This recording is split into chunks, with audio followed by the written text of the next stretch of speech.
Ang ating best players of this ball game from the SSS Kabalikat, Robbie Cruz and Sherwin Villamor. Sherwin, unahin ko na muna si Robbie.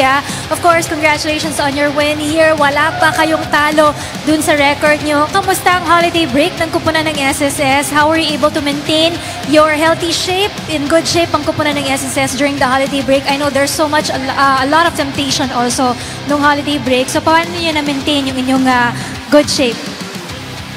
Nung bakasyon, tuloy-tuloy lang ako nagpapawis, practice sa bahay.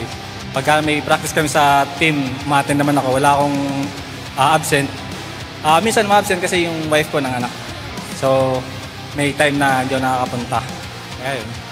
Okay, congratulations on that. Now, we move on to your next game against the Judiciary. It will be your last game, no? Susunod sila on Sunday. So, ang Judiciary, kahagaling lang nila sa 3 sunod-sunod na panalo. Ano ang gagawin ng SSS with that game against the Judiciary? What can we expect from you guys? Siguro, pagpapractice pa namin yung defense namin para madepensahan namin yung winning streak namin. Kaya doble practice talagang pagod. Okay lang. Sino mga naging inspiration mo at motivation mo for this ball game, Robbie?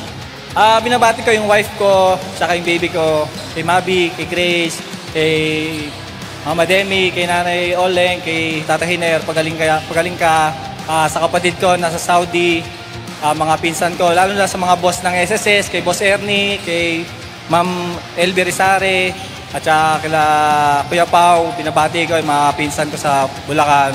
Thank you.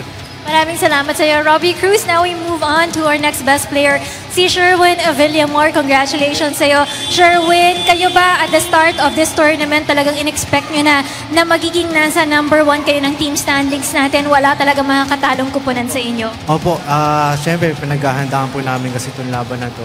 Kasi gusto po namin na mabawi yung last season po. Gusto namin makuha hanggang dulo po. Yun po. Kayo bang team na to, you're also anticipating on the next round already? Kasi for sure, mag-move kayo on the next round. At kung ma-retain nyo ang number 1, magiging katapat nyo doon sa next round natin, yung number 4 in the other team. Opo, siyempre paghahandaan pa rin po namin. Siyempre magpa-practice pa rin po kami. Tuloy-tuloy pa rin po yung practice namin. Hindi po kami titigil para makuha po namin yung champion.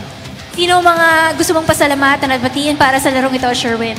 Siyempre po, yung boss ko, may number 1 boss, Boss Maris Calona, Boss Ernie, Boss Meljun, at siyempre, boss ko sa Office of the Vice President NCR Group, si Madam Rita Aguha po. Makasama ko po sa office si Ma'am Moriel, Ma'am Rosel, Ma'am Gail, Tita Claire, tsaka po si Ma'am Joyce. Siyempre, sa asawa ko, si Kit Kat, tsaka sana ko si Vince Andre. At mama at papa ko po, Santa Mesa po. Ay po.